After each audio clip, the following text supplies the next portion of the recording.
I'm going to turn this over to Mindy, let you do a little introduction of yourself, and then we'll have plenty of time later on for questions. And I will mute myself so that we will listen to you and not listen to me. So Mindy, go ahead and take it away, and it's all yours. Great. So thanks, everyone. I'm going to start sharing my screen, but I'm delighted to be giving this talk. There's nothing better than talking radio. So let me see if I can get my talk up here. Bear with me. So thanks so much, Pi and the K1USN members for having me here today. I really appreciate it. I'm hoping that just this is a little bit of my adventures with radio. I have not been a ham for very long, so I don't pretend to know more than radio than a lot of people who have been in it for a long time. I'm kind of hoping maybe it just provides a different perspective of someone who's really coming to radio as mostly as an outdoors person, and then how radio fits into that part of my life. So practical portable radio operation. And then I've tried to go through the slides and include where these were actually taken. So this is actually graffitied into Mount Tom out in Western Mass. So portable radio, my definition of it is that you simply bring your radio with you. It's radio operation that is not confined to a fixed station or a shack. We probably all participated in this in some way or other. And again, really the purpose of this talk is to inspire people to just get outdoors and operate. You can see this is Mount Grace with their fire tower over here. There's actually a ranger up there. You can drive up Mount Grace. Well, the rangers can. It doesn't have public access, but so it's Mount Grace in the corner there. I'm a big fan of SOTA, especially summits on the air. So you'll see a lot of pictures of summits, but I try to make this really accessible to everybody. So I believe that anybody can get out and operate portable. There's something in it for everyone. So is portable amateur radio for you? And my question is a definite yes. But there are some things to consider. This is Bear Mountain in Massachusetts. I think it really starts off, Pi and I were just discussing this. How interested are you actually in radio? I think that's really the crux of where to begin your journey into portable radio, because as you know, radio is can be a pretty expensive hobby, and you have to kind of decide what type of time investment, what kind of money investment you want to put into the hobby, and where you fit into the scale. So I mean, if you're low level interest, you know, what does HAM stand for again? You might be the person who likes to cook at your POTA outings. You might be learning CW, something where in the middle to make SOTA radio portable carrying a little bit easier. Or you may be totally committed, do it as a job, it's your entire life, and maybe you should consider a non-radio hobby to round yourself off if that's the case. But somewhere in this spectrum, I think we all fit in. And then with that, I think it's always good when you're thinking about your hobbies, you know, what kind of operator are you? What kind of operator do you wish to be? Are you just comfortable with what you're doing? Do you want to push the boundaries, get out there and do something else? And we all know that I'm assuming that most people have been hams for a while, and we know what type of radio operations there are. There's local, where you can get on your repeaters, your nets, real life, friends, family, talk to people you know. And then tends to be where the technician class licensees land themselves into the FM, phone, UHF, VHF. We're going to come back to the idea of technicians as well, and what they can do to operate. Then of course you have your DX, and often people will get to their general extra class license if they really get involved in that, and the different modes that you can get on. And then of course a big question that comes when you're getting to HF is you start really thinking about, are you a QRO operator, or are you a QRP operator? And these type of things of course play a role in your portable radio operations. Do you like organized activities such as contesting, summits on the air, parks on the air, world wildlife, flora and fauna, which is a lot of people may not be as familiar with this one, but it's another public access type of parks on the air type of activity. I think the difference with WWFF is you actually have to make 40 contacts per park to activate it versus 10 for POTA. So I think it's a little less accessible to a lot of people than POTA is. And then field days, of course. And then what other stuff are you interested in? What other areas of radio? Are you a maker, home brewer? Do you like the real specialized, highly technical areas such as microwave, moon bounce, satellite operations, some of the radio direction finding? Are you the type who just likes to socialize? Do you prefer the club atmosphere where you can just, get together with your buddies, let other people operate or operate in a group setting? Are you into the MCOM scene? And if you are you part of the Aries crowd, or are you part of the Prepper crowd, a more individualist approach to radio? Are you a new licensee who has no idea, or are you some combination of all of these? And I think it's kind of good to actually think about where you are in radio, and then you can kind of see where you might want to go. And then hopefully some of this talk might inspire you toward the portable operations. And as we're going, feel free at any point just to jump in and ask questions, or add your 2 cents in. It's nice if it's a discussion. Just keep in mind, I actually can't see any of you. I'm essentially staring at my screen talking, so I can't. So just jump in if you have any feedback. And then, what's your interest in portable radio specifically? So, I mean, this really is where you start thinking about your time and money. What gear are you going to acquire for this? How much do you like the radio? How much do you like the outdoors? What kind of investment are you going to make? Are you going to dip your toe in the water, such as when you think, okay, watching this talk makes me at least feel like I'm not drinking alone in my bedroom, which might have been more the COVID scene. So if you're in that type of category, kind of the low end in portable radio, just use whatever you have. If you have a handy talkie, that's fine. And then if you just want to start getting outdoors because you've been stuck inside, or you just want to add that to your life, an HT, a tape measure Yagi, will get you quite far. And then here is where this is really going to kind of start the direction that I'm going to be talking about right now, is that if portable ops, radio ops actually is becoming a lifestyle choice. It's kind of tongue in cheek here, but keep watching, because I can tell you, I think it's becoming a lifestyle choice for me, and I think I might be able to convince you guys of that. So where is it that you want to operate? Where do you operate? Where do you want to operate? Things to just consider. What resources do you have? Do you have your house? Do you have a radio set up there? Do you operate out of your vehicle? Do you operate by carrying your radio with you portable? Do you use someone else's station, like a club station? Or nowhere yet? You're just getting your feet wet into radio. What equipment do you have? Do you have your handy talkie? If you have an HF or a base UHF, VHF, is it a permanently constructed home base station that you don't want to move, and therefore you might have to acquire more equipment to go portable? Is it temporarily mounted in your home? Do you have like 7300 that you can take with you? Do you have a fixed mobile radio in your vehicle? Some sort of temporarily mounted mobile radio in your vehicle that, again, you can take with you, take in and out of your vehicle? Do you have someone else's you can borrow, or none? Are you in the market for a new radio? All the stuff to consider before, maybe before you start heading out, or just go with buddies who already have figured out some of this. Finally, what are your physical abilities? I think when it comes to operating outdoors, you do kind of have to take a little bit of an assessment of this. You have to decide exactly how far you're going to carry whatever it is you're carrying into the outdoors, and how are you going to set up your antennas. So these are going to take a little bit of an assessment of your physical abilities. You know, if you're someone who really lives fairly sedentary lifestyle, parking lot POTA is certainly available. If you're fairly active, kayak mobile might be something you get into if that's your thing. And then if you can get really into the radar, rapid deployment of radio, or however that acronym goes, the presidential's multi-peak SOTA would be as far as you can go with your physical activities end up. Do you have any special needs or accommodations that you would need to be able to operate portably? So, if you have mobility challenges, disabilities, health problems, or other issues that would limit your access to certain types of portable ops, keep these in mind too. And then decide if these are true limitations or there's some workarounds for you. The bottom line of all this, as we get into kind of the prettier picture part of the talk, is that I really think that anybody can find their version of portable radio operations with just using some creativity.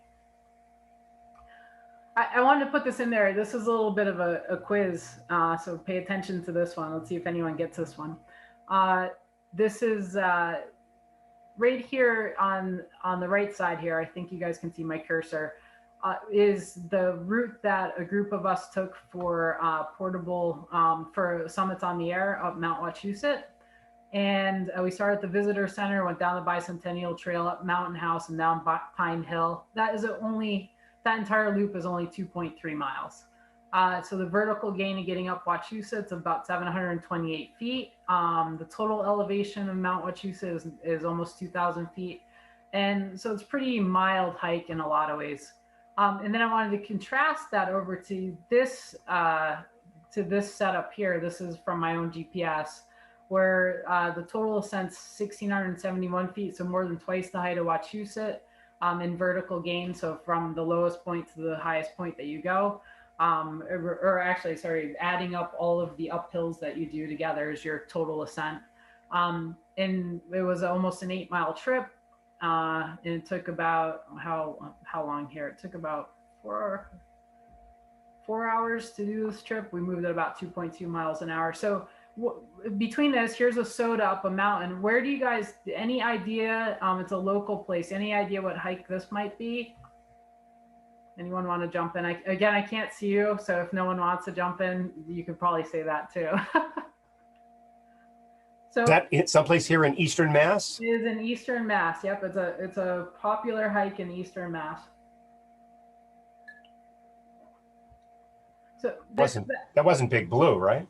No, but it's actually very similar. It's very similar in mileage to traversing the Blue Hills. I almost wish, I think I'm going to have to replace it with the Traverse of the Blue Hills so more people think of that. The Traverse of the Blue Hills comes, I think it's over 2,000 total vertical feet, about the same mileage if I remember right. This is actually Middlesex Fells, the Skyline Trail in Middlesex Fells. So if you do the perimeter trail on that. So you can see, so when you're thinking about your abilities and limits, you can see that, hiking up a mountain may not be as inaccessible as you might think. Maybe your walk in the park might actually be a harder walk than going up some of the mountains in Eastern Massachusetts. And then so now we're getting into it. This is actually a kayak portable in the Back River. This is another one I guess I should have made you guys guess so this is, but it's a little hard to tell here. So this is the Back River. Why operate portable? Why do we bother? Why do I bother with it? There's a lot of different good reasons: to get outside, to get away from electrical noise, to get exercise. Probably what strikes me the most is really practice radio frequency, technical flexibility, and creativity. I love the creative aspect of operating portable radio. To play games, I mean, SOTA and POTA are great games to play. To be with your friends, to get out there and showcase amateur radio to the rest of the world. And again, this idea of portable radio is a lifestyle choice. So let me just talk about what I mean by that. It's really, it kind of sounds like a joke. It's a little hokey sounding, but it's kind of where, like I said, where I sit. It's that I think a lot of people on this Zoom call can appreciate that amateur radio itself can be a real obsessive type of hobby and something that really captivates your imagination for a lifetime. What I term outdoorism is something that I've always, my greatest love, well, my greatest love is probably roller skating, but being outdoors is the way that I live my life. When I'm not working, I tend to be outdoors. I just enjoy being out in nature. I don't really like having walls around me. So the combination of radio, which has become an obsessive hobby, and being outdoors is where portable radio sits. And it's really, both myself and my husband have really been drawn into it. And then, so as a lifestyle, I don't get into this talk. I decided to leave out some of the prepper stuff that one of my earlier versions of this had gotten into, because I probably people don't care too much about what type of down sleeping bag you need in the middle of winter when it's 90 degrees out. But that's a good winter talk. But that said, I just want to still bring up the idea of the difference in outdoor survivalist hobbies. You have your bushcrafters and your wilderness survivalists. They want to survive without any or with extremely limited man-made provisions. You'll see why I'm bringing this up as we get back around to it. You have your preppers who are dedicated to preparing for and surviving worst case scenarios, whatever that may be. You have your backpackers, and this is really what I fall into, and this is what you're gonna this is kind of what you're going to start seeing cycle over again as we get into the more picture part of this. But the backpackers are the people who have everything they need for basic wilderness survival in a backpack. And one of the differences I think too is they actually use that backpack. That backpack isn't sitting waiting for a bad case scenario. It's not a bug out bag. It's something that is used in can be everyday life for the weekend warriors every weekend. Uh, and then I kind of look at outdoors. Outdoors is it incorporates all of this stuff. It's just people who want to be outside. So it's an umbrella over many different activities. But I bring this up because I think of radio as being part of the world of the prepper community. I think that really kind of brought out with COVID and with some of the political unrest that we've been seeing. A lot of people, I think, started thinking about their communications and thinking about them from a prepping point of view. So I bring up this one debate and something just to think about. Again, I don't go into a lot of the specifics of the gear, the backpacking gear that are critical for both backpacking and survival, in my opinion, in this particular talk. But I do want to bring up the point that, in my opinion, backpacking is actually the single most useful skill in surviving calamity for the average abled individual. Because in backpacking, by that I mean people who can go off on a hike with everything they need in their bag to be able to take a hike in the outdoors. Because everything you need to survive is in a single man portable backpack, and you know how to use it. And for me, when you talk about prepping in the bug out bag, bug in bag, if you're a backpacker, all that's the same thing. So what difference does it really make if there's a building around you? You have everything you need to survive.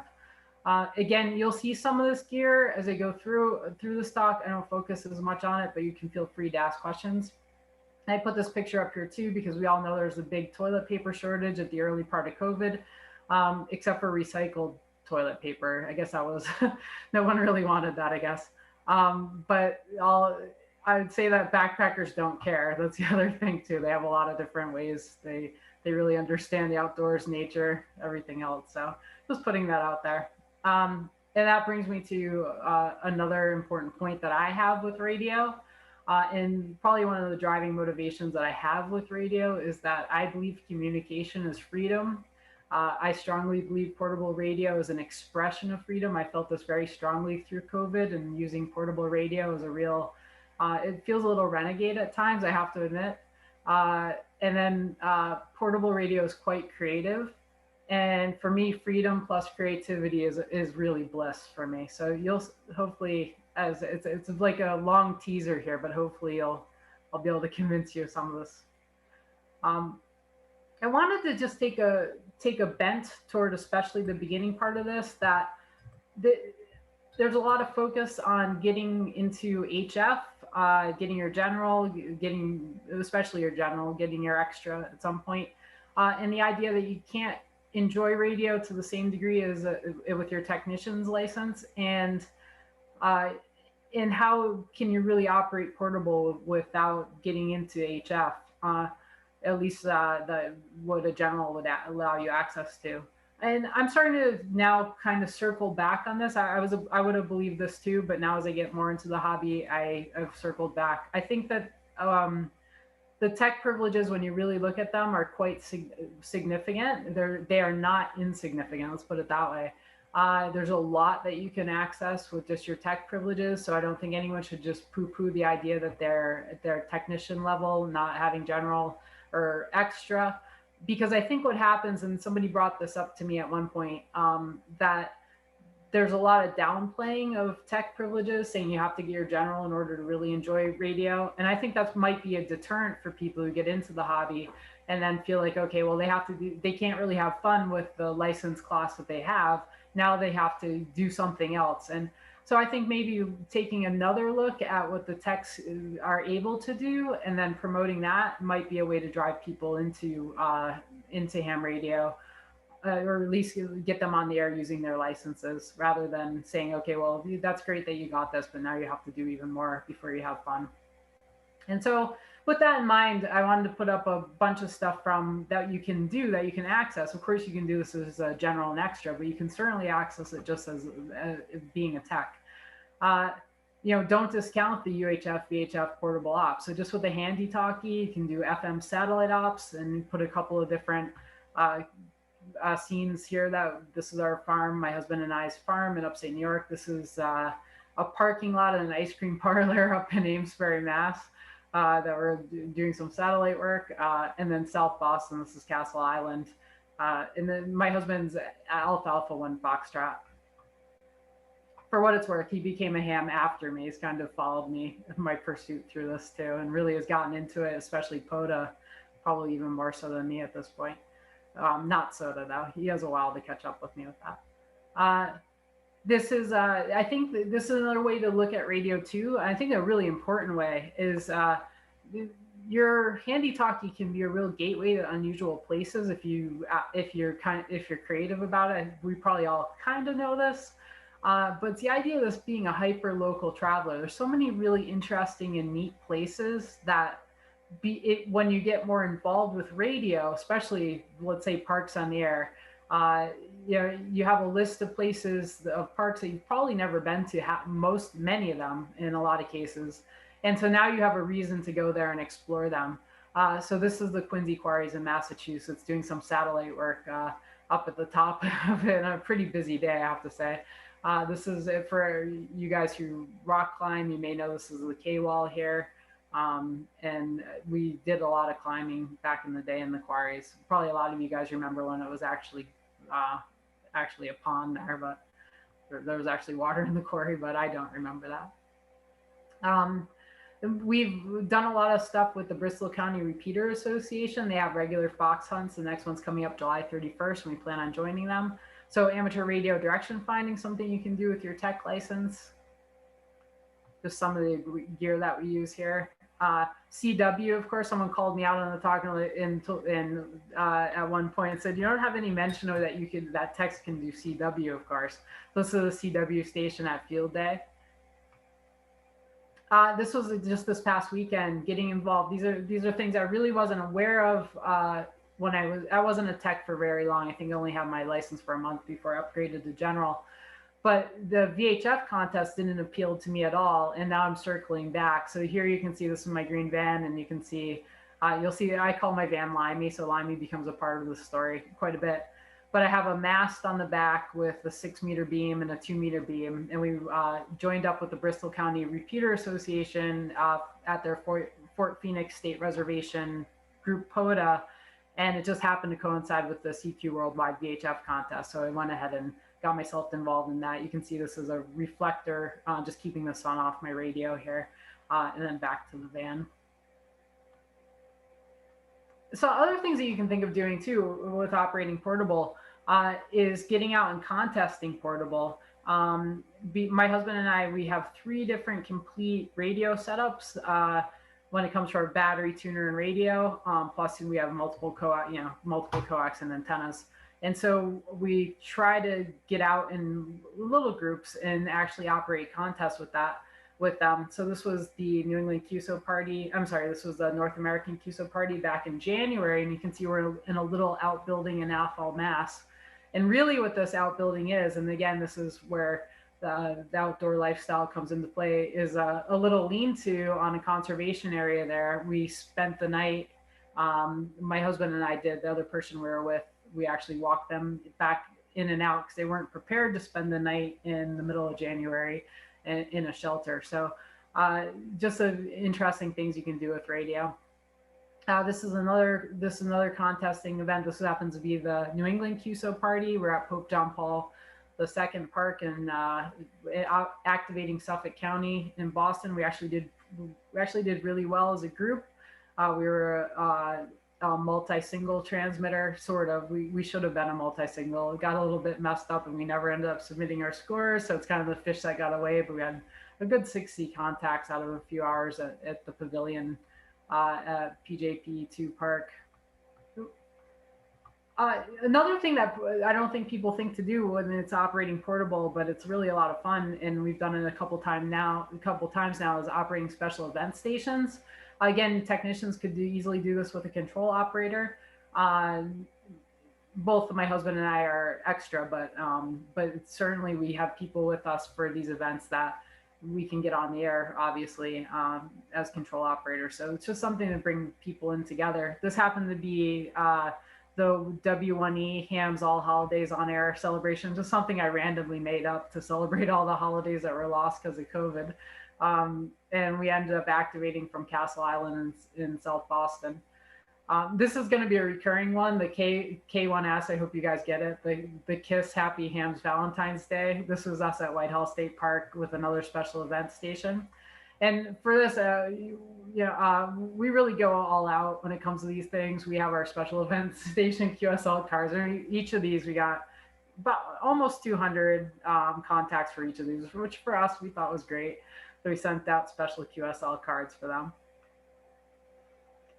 And so as I take a little bit of a pause here, hopefully that's some inspiring stuff. I'm going to take just a little bit of a pause and just bring up the fact that I really haven't mentioned very much. I have brought them up, but not much. These are all things that, without even really considering Parks on the Air and Summits on the Air, things that you can do to operate portable.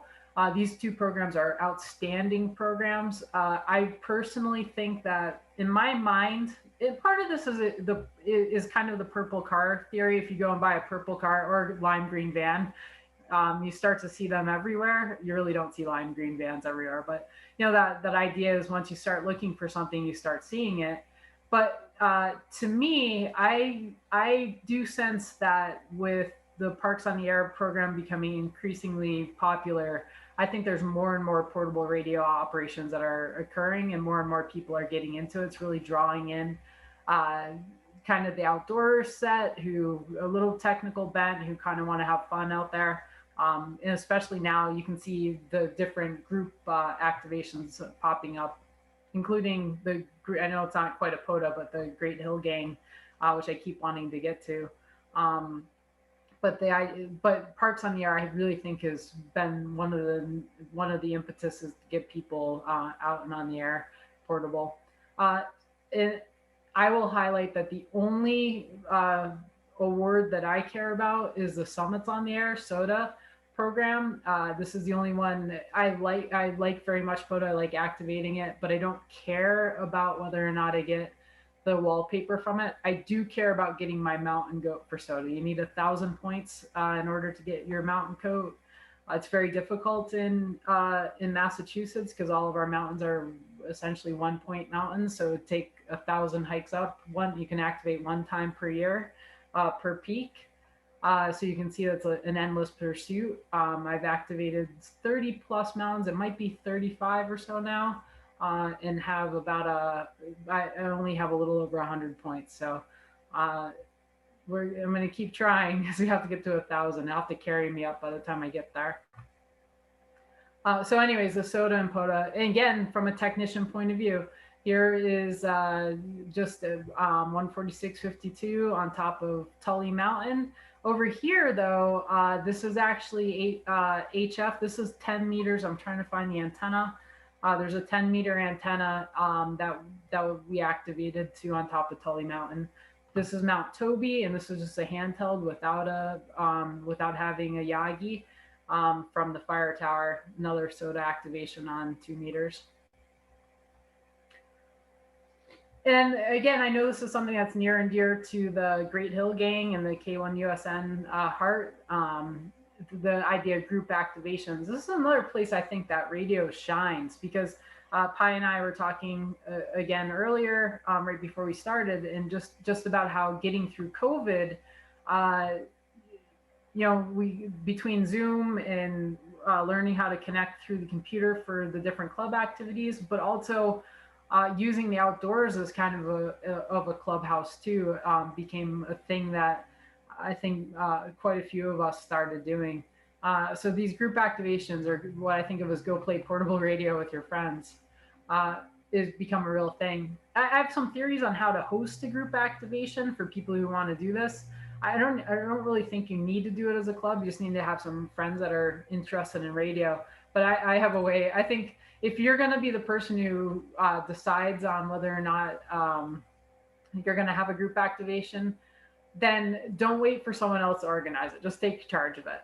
And then very specifically, just arbitrarily choose who, what, when, where, why, and how. Just put it out there. Say, I'm going to be here at this particular time. If you guys want to show up, great. Don't bother debating it because you can always do it again if somebody misses out on it. Just go ahead and just throw it out there to your group of friends. And then widely disseminate it, invite all the hams that you know, the more the merrier. This is my approach to it. Set some really painless, low stress expectations for the guests. This is the other real key for me. I want people to show up and just have fun and play radio.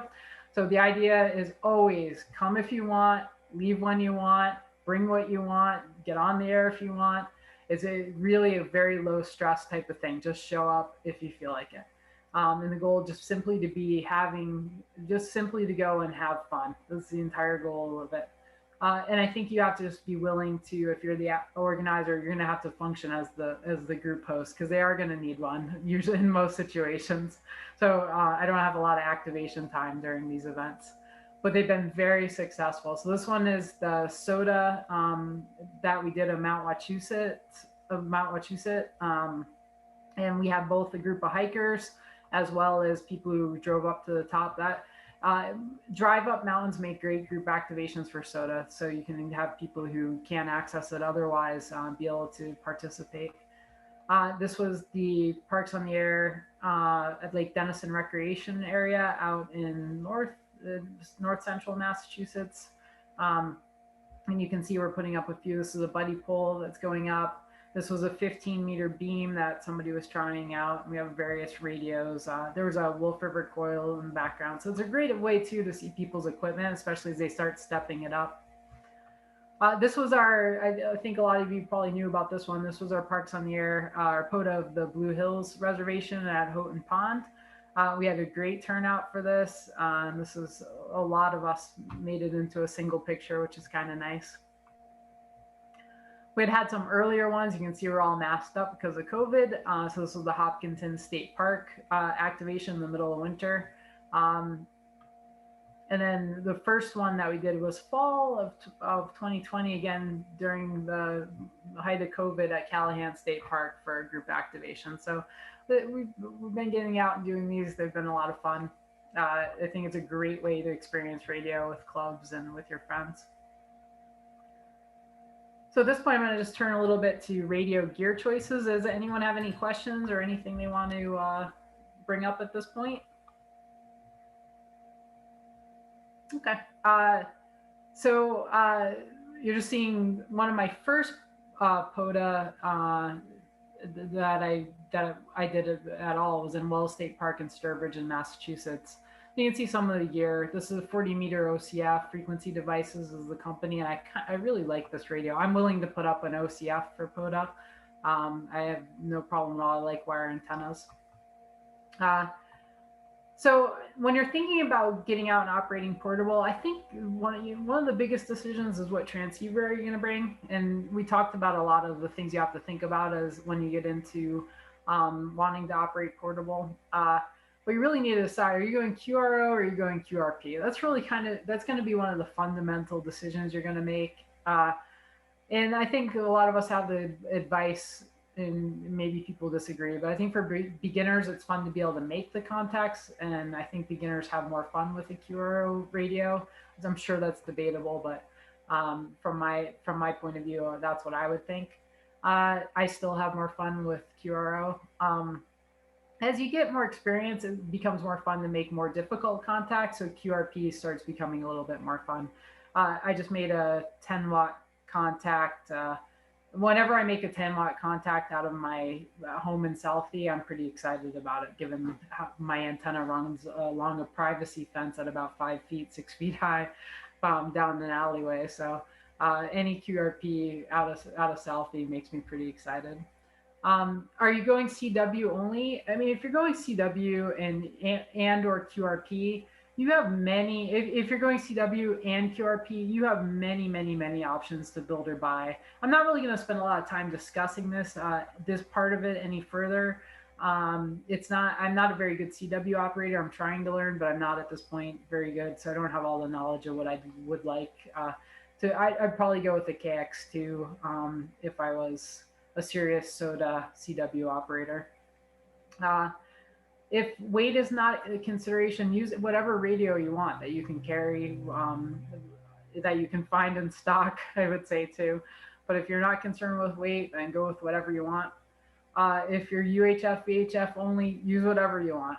Um, but there's so I'm only really going to discuss the currently manufactured sub 6 pound HF capable radios. And there's really not that many choices. So if you're going to go get a brand new radio that's HF capable, multi-mode, and less than 6 pounds, uh, you really are kind of stuck with the Yaesu FT891, 100 watts HF plus 6 meters, and it's 4.2 pounds. I think it's the ICOM 7100 is actually more than 6 pounds, I think. So I think that's why I didn't include that. That would be kind of close to this category as well. The ones in red I have, so I have the 705 and have the 891. I would say the one nice thing about this, it may be the only radio. It happens to be my very favorite radio in the world, so I'm more than happy to have it included in this category. I love the Yaesu 891. It's a recurrent theme of mine. I have its brother, the 857, as well, but that's not currently manufactured, so it doesn't make the list. I like the 891 a hell of a lot more than the 857 as well. But the 857 definitely gets used a lot. So anyways, QRP, the difference being, for anyone who doesn't know the difference, 891 is HF plus 6 meters. The FT857, which looks very similar to the 891, and all pictures of it, has UHF and VHF as well. So if I had to pick one bug out radio, it'd probably be the 857, and I'd cry leaving the 891 behind. For QRP, you have the Yaesu K1NDY. That's it was a really tough choice between when I got a QRP rig, getting the new ICOM 705, which is what I ended up getting, versus I really like the Yaesu platform with the small the small form factor of the Yaesus. So this was actually a difficult decision. The Yaesu 818 is quite a bit cheaper than the IC 705. But this is such a slick radio, and it has a beautiful waterfall that everyone's used to with the 7300 or the 7610. And so it did catch my attention. I ended up buying that. The KX2 is probably the radio I kind of want to get. And if I could instantly get one without a waiting list, I might have got that over the ICOM 705, but it's 80 to 10 meters, so it doesn't have 100, it doesn't have 160, which is fine. You can have a internal auto tuner put in it, which is really nice. The ICOM does not have an internal tuner. I think that's a real problem. Nor does the 818. It would have been so nice if there was an internal tuner in the IC705, and then maybe I would love it. I do like it a lot, though. This is such a small radio, 13 ounces, the KX2. The KX3 is 1.1 pounds. It's only 10 watts versus 12 watts. I'm not exactly sure what the advantage of the KX3 is. It might have 160, but it wouldn't be my choice for SOTA over the KX2. The Jigu, or however you pronounce it, the Chinese make radios, the G90 is a 20 watt radio. It's quite big. I would definitely get the 891 over this radio, given it's only 20 watts and still a really sizable radio. So for portable operations, if I was putting in a backpack, this would not be my choice. And then they have their QRP rig too, the X5105. It does have, these two both have auto tuners built in. And this is it's still pretty heavy, 3.3 pounds for this. Wouldn't be my first choice either. So those are just the kind of the transceiver choices that are out there for HF capable multi-mode less than 6 pound radios. The next question, of course, is do you need a matching unit? Do you need a tuner? I like having a tuner. If I'm operating QRO, I definitely want a tuner. My antennas are always compromised, and I want to be able to get on as many bands as possible. I know I'm going to lose power without having a resonant antenna. I don't care that much. With the 101, I have 100 watts. And so running QRO, I want an antenna tuner. QRP, I mean, For the most part, I actually run resident antennas with my 705.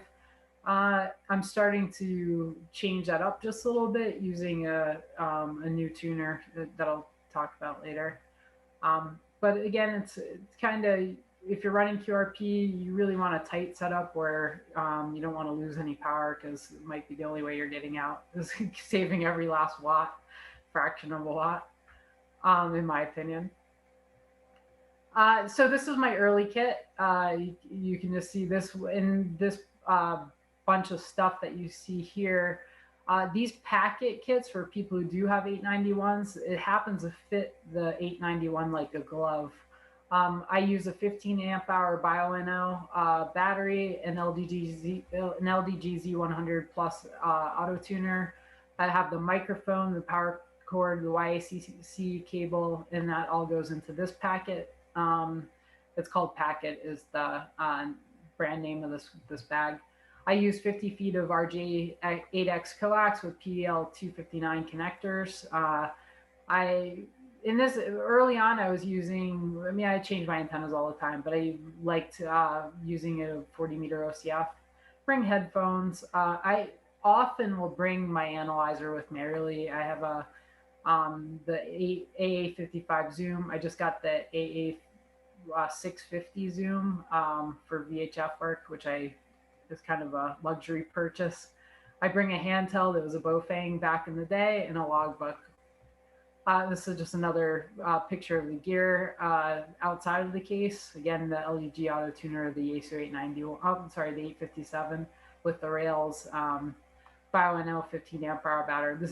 This is a Goal Zero, just an SLA battery, so just a battery bank that you can plug your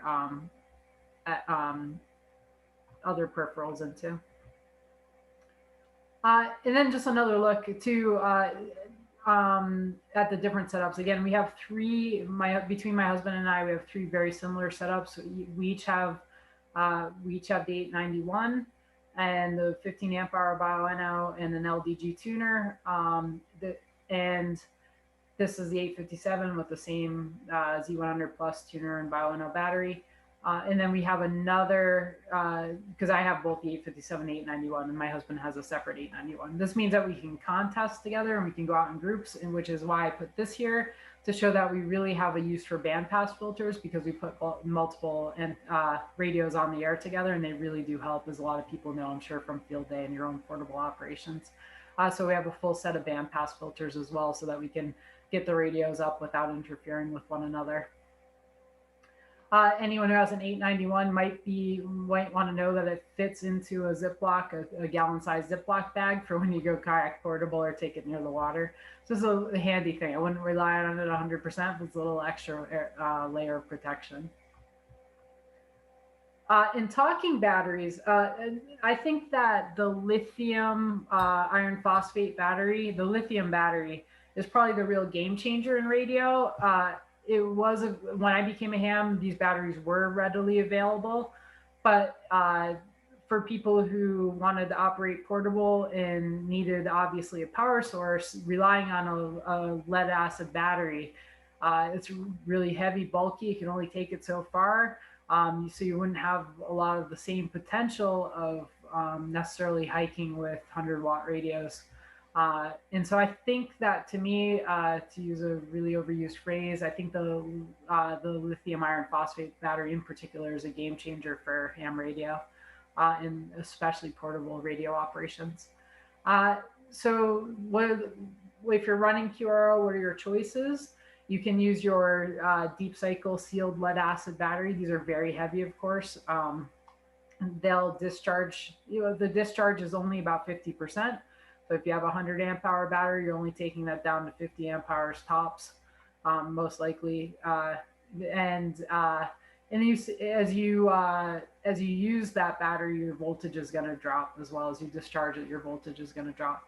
And this is in contrast to the lithium batteries, and in particular the lithium iron phosphate battery. It's relatively lightweight, and you can deeply discharge it down to 80–90% of its total capacity. And so if you have a 100 amp hour lithium battery, be a very large battery from my point of view, but you could probably take that down to 10 amp hours and still run fine.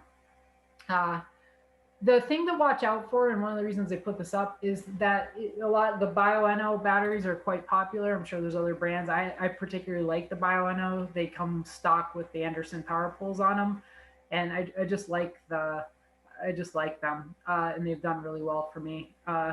But the thing you have to watch out for is you really have to check the specs on the batteries that you're buying. For instance, meaning you have to make sure that that battery can deliver the amperage that's needed to power the radio that you're running, and the radio at the power that you want it to run as well. So for example, the ASU, the 891 at 100 watts will put out 23 amps. Will need 23 amps to transmit. And so let me move there's something blocking my next. So if you get a 12-volt BioNO LiFePO battery, those are rated for maximum continuous discharge current of 30 amps if you get the 15 amp hour battery. But if you bought the 9 amp hour battery thinking, okay, well, it's going to save me some weight, that only has a max continuous discharge current of 12 amps. So you wouldn't be able to run full power on a 9 amp hour LiFePO battery. So I think if you're wanting to run a radio that needs 23 amps, 22 to 23 amps to run full power at 100 watts, for BioNO, I think that you're stuck at least getting a 12 amp hour battery. Like say mine are 15 amp hours and they can have a continuous discharge of 30 amps. And then the voltage drop, of course, is something to watch out for too. The voltage of the lithium iron phosphate batteries will stay pretty steady state until they reach a large percentage of their electrical discharge. The lead acid batteries, though, will have a pretty steady decay as you discharge them.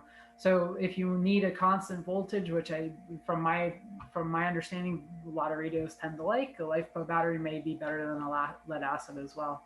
I am definitely not an electrical engineer, so any feedback is by all means, feel free to jump in. And then if you're going to also go portable, you can figure out ways to recharge your battery out in the field. So solar charging systems become something that you may use. I do have a solar charging system that I like quite a bit. I have a 60-watt folding Sun Kingdom solar panel. And you can see the size of it. This is, if you guys know, the LiFePO batteries are about this big, and this folding 60-watt panel is not all that much bigger than what the BioNO battery is here. Then you need a charge controller. If you get a charge controller, you can charge your battery and as well as discharge it at the same time. And you need the correct cable so you can plug your radio in and operate while you're charging your battery. Here's the panel, solar panel unfolded. You can see the panel is going into the charge controller, which is coming back to power up the battery. And then the BioNOs have 2 ports. They have both the I'm thinking TRS port. Anyways, they have a charging port, and then you can plug your Anderson power poles into your radio. I tend to use Anderson power poles on all my electrical equipment. So back into the radio. So you can operate your radio. You can see it's running here at the same time that you're charging the battery. And if you look carefully, I think even in this kind of compromised setup here, I'm still getting 1.2 amps of sunlight, even though it's kind of the end of the day here.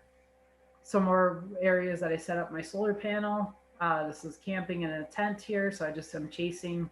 The panel has to be in full sun, so I'm chasing the trees around, the shadows of the trees around. And you can see even in this condition here, toward more midday, I'm getting 2.1 amps out of that solar panel. So this means that it would take about 7 hours plus to charge up that battery, but I still think that's really quite good, to be honest. For that tiny little solar setup. And in fact, actually, on this particular camping trip, I had 2 batteries. I used my radio pretty much nonstop. It was pretty sunny, and I never had to plug into shore power. I ran my radio QRO 100 at 100 watts um, off of just the batteries and the solar panels for, I think it was 5 or 6 days. Not continuously, but it kept me listening all night long with them, and did quite a bit of POTA contacts. All right, when it comes to antennas, I like wire antennas. This particular one is a DIY 20-meter dipole. It does not have a real bail in it, just kind of looks like it does. And just to show you the things that I like analyzing antennas too. So it was interesting to see this in my home where it was set up no more than 6 feet off the ground, had a perfect SWR, but when I actually put it high up and on a mast here between trees at my farm, you can see that it was actually much more electrically short than it showed up initially. And these are some of the things that I like to be able to do. Oh, and what I'm saying by that, meaning for people who aren't familiar with the rig expert, that blue line indicates where the 20-meter band is. So you can see here it sits pretty much on it with an SWR 1.2 to 1.5, but here it misses it quite a bit. The dip in the SWR reading. The 40-meter OCF, this is just a great multi-band antenna, 40, 20, 10, and 6, but clearly I can get on 80 as well pretty easily with this antenna when it wants me to, but you can see how that looks. And then this is a DIY 20-meter end-fed half-wave with a 49 to 1 unin. This is pretty much the antenna that the ARRL is now selling. This one I built myself.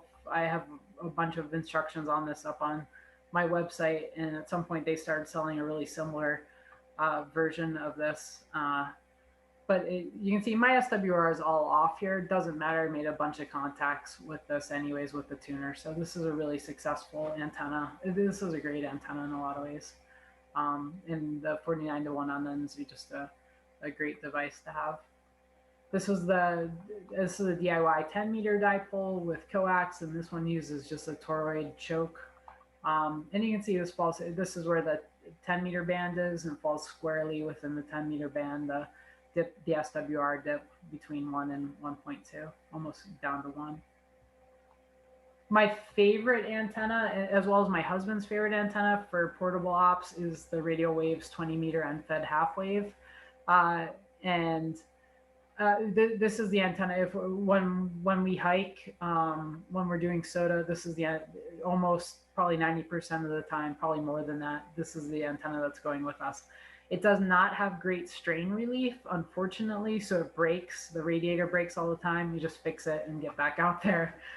It's kind of harsh when it breaks out in the field, but we have just wrapped the wire around the nut before or around the bolt and gone with it, operated that way. But this is the one that I'll take out in the field pretty routinely.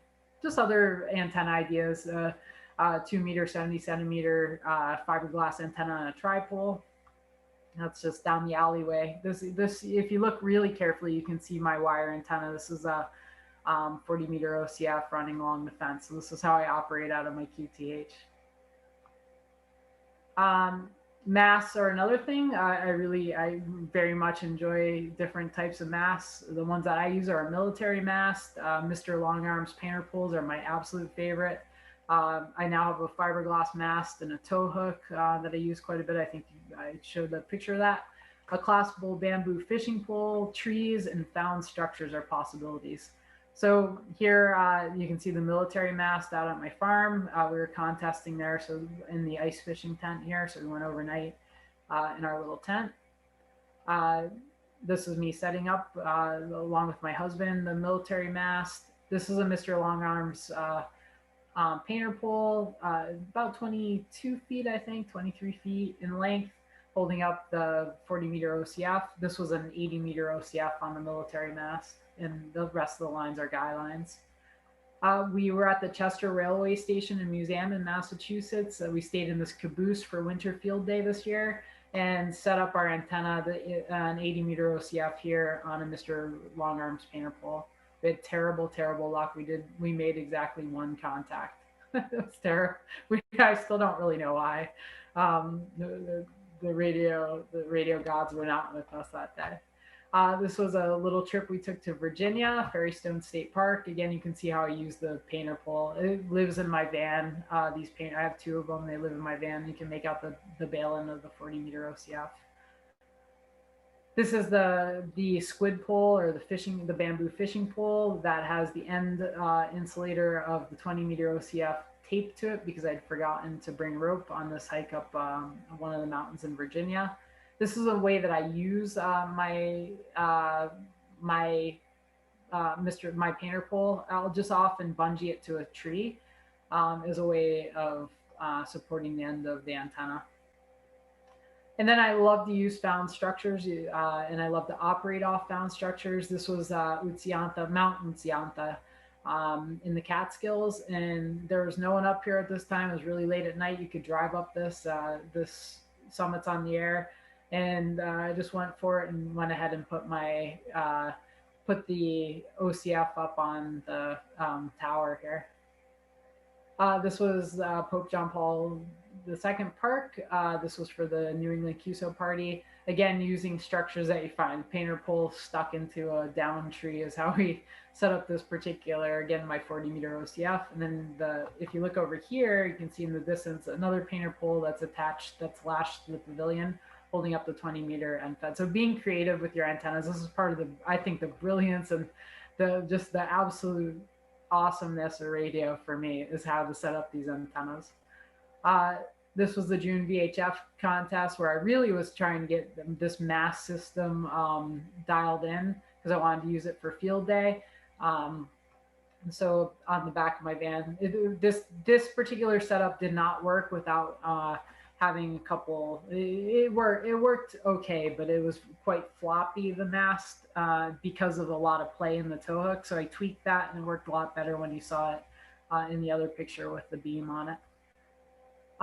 Getting officials to agree with you when it comes to radio is part of the kind of renegade thing with it. This was a trip we just drove up. I drove my mom up Whiteface Mountain, but I'll take the points where I can get them. So driving up Whiteface was fine, but I negotiated with the officials at the top of Whiteface Mountain to use their flagpole, which wasn't otherwise in use. They weren't flying a flag on it at the time, but to use their flagpole to put our antenna up on it. That's my radio sitting right there, and the coax coming back to it. This was just a weekend or two ago. We hiked Mount Tecumseh in New Hampshire, and just a beautiful view, and our 20-meter OCF and a summit activation. So explore your RF creativity. Found structures are awesome. This is just the Overlook Mountain in the Catskills. We didn't actually activate from this monstrosity of a burnt-out hotel, but it would have been fun too. This is, if you look carefully here, this is another Parks on the Air that has an abandoned tractor trailer. And this was my husband's activation. He set up his radio right in the tractor trailer. Do you guys know where this is? Does anyone recognize this? This is Bear Cove, actually. So this is a little bunker in Bear Cove that's right along the Back River. You can see it from the Back River, but you can hike to it if you walk into Bear Cove. This is Oak Hill. This, again, using found structures. Trash bags are your friends. Operating out of vehicles. Using temporary structures. The ice fishing tent really comes in handy. This was our 2020, so full COVID SciTech Amateur Radio Society ARL Field Day. And then just a couple other points, and then I'll be done. A tarp is an extremely useful thing to have with you. You can get a really lightweight polyurethane coated nylon REI tent, the quarter dome, 1 pound, 2 ounces. So these are, if you're actually backpacking with your gear, a tarp is a great thing to have with you. You can see we use it in multiple different situations. Prospect Hill, where it was actively raining, as a windbreak up on another activation at Tully Mountain. As kind of a sun break, and there was a little bit of rain, but a little bit of shelter here on Tully Mountain again. Just using it just simply as a barrier, a water barrier, a little thicker tarp here. using it both as a shelter covering as well as a ground tarp within the shelter. You can see the way we use our tarps. And finally, the last point is about backpacks. How are you going to carry this stuff? So a lot of the questions I often get is how much does my gear weigh? When I'm carrying gear, I'm aiming for, when I'm hiking, I'm aiming for less than 25 pounds total gear when I'm backpacking in general. So that's everything that I would need to survive a multi-day backpacking trip. Now that said, that's minus my radio gear. My ham gear weighs more than 15 pounds if I'm carrying my entire what you guys see. And I hoof up. I tend to carry the radio. My husband tends to carry the fluids. That's how we tend to hike. So I hike up with my radio on all the summits on the air. So don't think I get a Sherpa. Um, so think about how bulky your gear is. Get a backpack with a good fit. Try it on.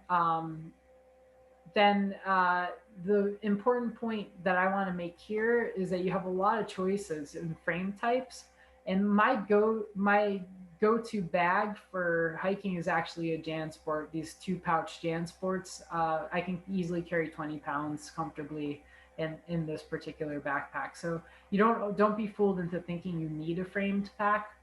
When it comes to frame packs, you have your choice between an internal frame pack. This is my kind of um, uh, overnight backpacking or a couple day backpack that I use with an internal frame. You can use a Molly pack with an external frame, but they're not very popular, quite heavy. And then finally, this was a purchase that I got to keep my winter gear in. This is a giant, very lightweight backpack by Hyperlight Mountain Gear. You can just see how big this pack is. But here you can see that I'm actually carrying 40 pounds of gear in this particular backpack. So it's the full winter gear. Plus, between my husband and I, we have the stuff for our dog, as well as all the radio stuff and these giant backpacks. So mine is about 40 pounds. So just things to consider. How are you going to actually carry your gear? What's next for me? I'm looking at random wires and kites. So I said that I have a new tuner that I've been testing out for QRP, a little bit of QRP. Um, I'll probably run it QRO too, uh, but I'm using the MFJ random wire tuner, and I'm experimenting a lot with that because eventually I want to put a random wire up on a kite and fly that. So that's the next project. My kite parent, I think, arrived just now. Actually, I think I just got the note from USPS over on saying that it's actually in my PO box.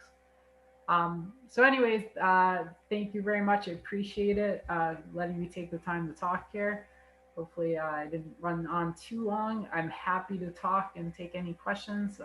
Mount Latatic in the winter and Mount Latatic in the fall. So thank you so much. I really appreciate it, guys.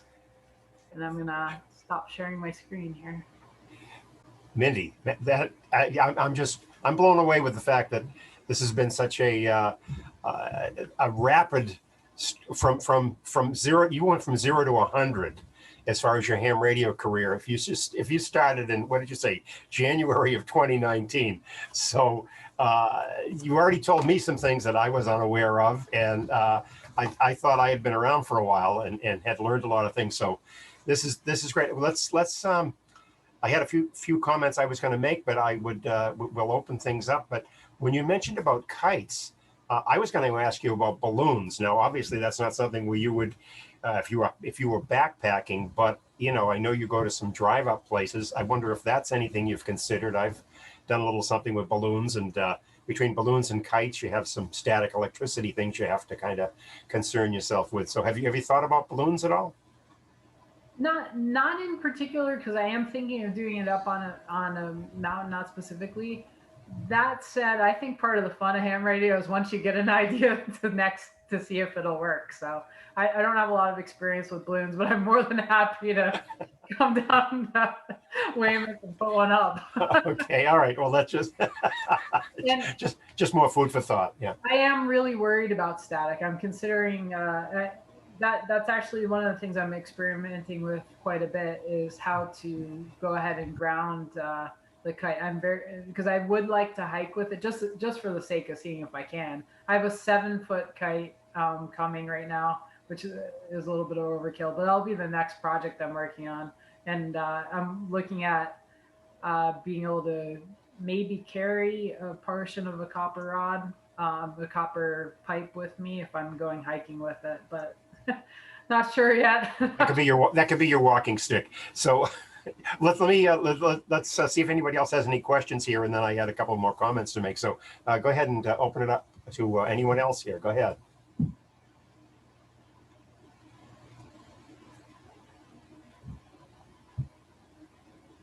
Oh, Marty, you're still muted. Hey, Mindy, that was a great presentation. Thank you. Couple of questions. What inspired you to get into ham radio and dive so deeply? And you seem to be very active doing things. Are a lot of these trips kind of spontaneous, or do you put a lot of planning into your schedule for the season? Oh, those are such good questions. The the CB radio, the CB got me into ham radio. I just came upon CB radios at a truck stop and thought, oh, wouldn't this be interesting? As I was driving back and forth to upstate New York with my farm, I was like, oh, this is so neat. Look at this radio. And then I kept breaking them. I'm like, there has to be more to this. Like, this radio is not working. I don't know how to fix it. There must be more to radio. And that's what led me to learning about ham. The second question is such a good one. We are, I have my line of work makes living life a really important thing for me. So I don't waste any, I try not to waste any of my time when it comes to it. So this is more of a philosophy. This goes kind of with my philosophy what radio is, what the outdoors is. I do not waste my time. If I think of an idea and it's at all practical, meaning it won't get me or someone else killed, I go for it for the most part. I don't waste a lot of time overthinking things when it comes to only if I'm involving other people. So when it comes to any of these trips, my husband Mark and I are quite experienced in the outdoors. We live, breathe. When we're not working, we're often outside. And so we're quite experienced outdoors people. So there's not a lot of thought. We have everything. We have all the equipment we need. And when we have the time, we're not afraid of most weather situations, other than we don't want to ruin our equipment. We don't want to get hurt. But we don't live fearfully. I guess that's a way to put it. We don't overplan. We don't live fearfully. If we want to get out and enjoy life, that's what we're going to do. Life's short. My job teaches me life is incredibly short, and even the longest lives are too short, and I try to enjoy every moment of it. So that's really what propels me. That answers the question too, Pi, about, when I dive into something, it's going to be wholeheartedly and with a lot of enthusiasm, because I don't see another way to live. Thank you. I like that philosophy. Anyone else here? I wanted to mention to you that, and I don't know whether in all the slides I saw some of the places that you had been. Have you ever gone down and operated from Fort Revere down in Hull, overlooking Boston Light? I have not.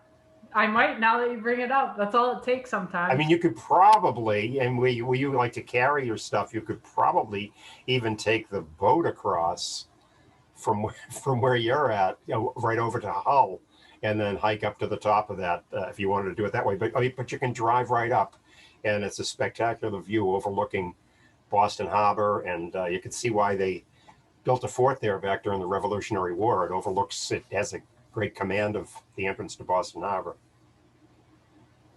I hear a good group activation potential there. I've operated down there. It's wonderful. It's a great spot, and I was kind of chuckling when I saw you were talking about how you enjoy, like wire antennas and everything. There's so many people that try to overanalyze things as far as, well, gee, this isn't going to work if I don't have this, if I don't have that, and yet, I mean, I've operated from that particular location a couple of times. I'll use that as an example. And one of the best times I had down there, I have a KX3, and I brought that. And since I had driven up, I carried with me a, one of these devices that you use for jump starting your car, and it has a cigarette lighter, plug in and everything. Anyways, I just took with a baseball. I had a baseball with a piece of wire wrapped around the end of it and threw it over a tree that was there and that was next to a picnic table. Sat right down with that, and I had a nice iced coffee I had brought with me and a snack or whatever.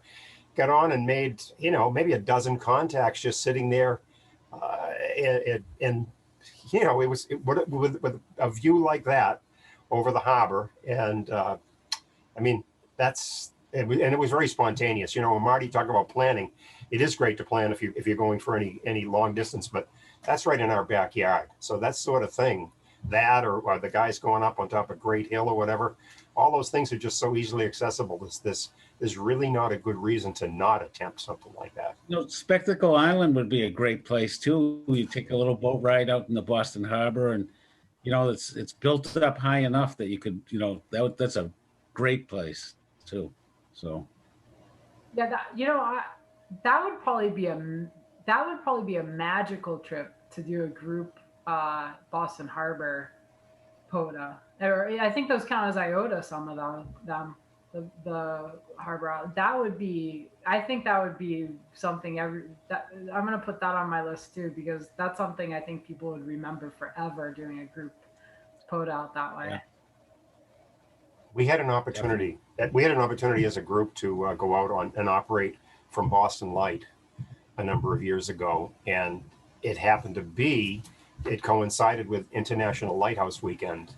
And that was really, you know, one of those once in a lifetime experiences to be able to do that and string an antenna from the top of the lighthouse across and set up a couple of other portable antennas. And it was great. So yeah, to get out on one of the islands, I mean, and some of them a lot of the Boston Harbor islands are set up for camping anyway. So, you know, you could do something in a day and then go back, but there's also overnight camping on a number of the islands. Hi, Mindy. Great job. Fantastic. Larry, W1VP here. I was curious. You did a great job showing the equipment, the radios you have, the antennas and things. I didn't see a small laptop or a netbook for any logging, unless I missed it. Do you still just log by hand, paper log in a notebook, or have you ever considered a little netbook or something really light to log when you're out there? Yeah, for the most part, I do most of my logging by hand and then transcribe it later. It's nothing short of a pain in a lot of ways. When we do group contests, then we'll run N1MM off of the computer if the hike in is, if it's reasonable. But as far as as far as bringing any netbook, I have not yet, and I don't have my phone is kind of an old model too, and will not handle too many apps very well. But yeah, for the most part, we just hand log it. I know that makes some people absolutely cringe. I have like friends who just cringe with it, but I like the books. They're kind of fun to have around too. Kind of a permanent record. And a pen, you can break a pencil, I suppose, but it doesn't run out of battery power either. So there's always that. I was just curious because you did a great job showing all the equipment you have, but I was just wondering if there was a laptop stuck in the bottom of the backpack that you didn't happen to pull out and show us. So no, just curious. I'll say that I'm starting to get a little bit more into digital modes too, and so one of my goals is the VHF contests, and with the 6-meter beam now, I'm a little more interested in running some FT8, and I'm working out some of the digital stuff. I'm a little slow to adapt to it though. Yeah, probably wouldn't if you go to a small netbook. They're very powerful and they really don't weigh very much either. And you've got probably plenty of battery power from what you showed, so you probably would be okay. But lightweight and small size is key there. Just so yeah, good. Hey, great presentation. Thanks again. This was very, very interesting. Thanks, and I'll keep that in mind too, because I'm always in the mood for new gear. Yeah, once you mentioned it, it seems like. Less than a week, I think you'll have netbooks, and you'll be master of it before you know it. From the looks of things, the way you do things, so fantastic. That brings something to mind as far as having access, when you go out and you do a SOTA or a POTA activation or special events or whatever, and I know POTA and SOTA have their own separate websites where people will keep track of other people, and they'll send out an alert that they're activating at that particular moment. Do you do that? Yeah, absolutely. Yeah, we'll self-spot. Yeah, absolutely. I mean, I if you're spending 10 miles hiking up a mountain, we won't leave until we get for SOTA, it's only 4 contacts. So if we're in a place where we don't have cell service, we'll get the 4 contacts by chasing. So, but we're not leaving until we get them. So we come down in the dark quite a bit. But it's I don't know. I mean, I'm making the assumption, but maybe it's not a good assumption that you guys have done some POTAs. Once you spot and you have a reasonable setup, a reasonable antenna, you're getting out reasonably, people are piling on you. I mean, the Tecumseh, we ended up getting almost 100 contacts in about an hour and a half on Tecumseh. So that was really, and that was in the middle of the IARU. We were on 20 meters in the middle of IARU and still managed to get almost 100 contacts. So. Well, my experience with SOTA and POTA, some of it was personal, operating from some of the national park down the Cape, but it was also with if you've done some looking at some of the videos that other people have done. I don't know if you ever ran across Steve, WG0AT, or also known as the goat hiker, who would go up and go up to a lot of the mountaintops out in Colorado where he lives and activate. And, his videos are fantastic. I've known Steve for years, and he actually came here and with some of the Buddy Pole gang, and we operated down at the National Seashore for a weekend, which was great. But you learn, and you could see in his case, he's been at it for many years, but you could see his evolution. And I think, you hit the ground with your feet running, but you've evolved as you've been going along here with what antennas worked, what batteries worked, what radios, all those choices. So it's all a learning experience, and any of the things that seem like worthwhile tools, whether they're using spotting or whatever, all these tools, you kind of put them in your toolbox, whether it's a mental toolbox or whatever, and you take that forward to the next one. So I just want to mention that we had the goat hiker as one of our early speakers last year. So if you get a chance, Mindy, you can go to the K1USN YouTube channel and check his presentation. A lot of parallels into what you like doing and what he's done for many, many years. You might appreciate that presentation. I will say a commentary on him is watching his YouTube is probably what led me to SOTA. I mean, I think there's a lot of people who give him credit for that. I can't remember where we were. I think it was a SOTA. It might have been a POTA. And my husband was operating, and it was really early in his ham career. It was a real quick story, but it's a good one in regards to Steve.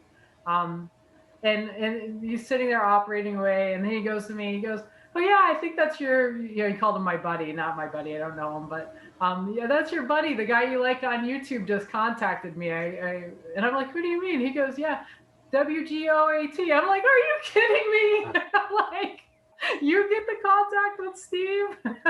But so we've had him come through to us at least once. But yeah, he's really influential, I'd say. He's really quite an interesting person and a big influence in SOTA. And not to minimize anything that takes place here on the East Coast, but we don't have too many 1,400 footers like they have out in Colorado, where he's been up on top of a bunch of them and some of the lesser peaks than that. But that's quite the effort to get up there, and sometimes some of them he does in a day. So it's up there. And the whole thing about the self-spotting is, if you're going to be up on top of that peak for an hour, you want to minimize all the effort that you took to get up there. You want to maximize the number of contacts. So yeah, and by the way, it was through Steve that it was through the Buddy Pole gang that I got to meet Steve, and that's a great. They do. You mentioned, I heard you in one of the pictures that you had there, you mentioned about the use of, someone was using a buddy pole. They had that set up, and that's a great portable antenna system. And maybe we're going to have a presentation. You want to, I know you're on our email list, so you'll see, but I've been working with Bud, W3FF, to see if we can get him on here to do a presentation. So that's on our list. So you'll get an alert on that. So anyone else have anything for Mindy here? And if not, we'll let her get on with her busy schedule, and she's probably got to type in those contacts from the last activation she did here. You just reminded her that there's people up there waiting for a confirmation, and she's got it on a piece of paper. Well, thanks again, Mindy. We certainly appreciate it, and I look forward to seeing you in person. Yeah, same. Thanks, Thank you, Mindy.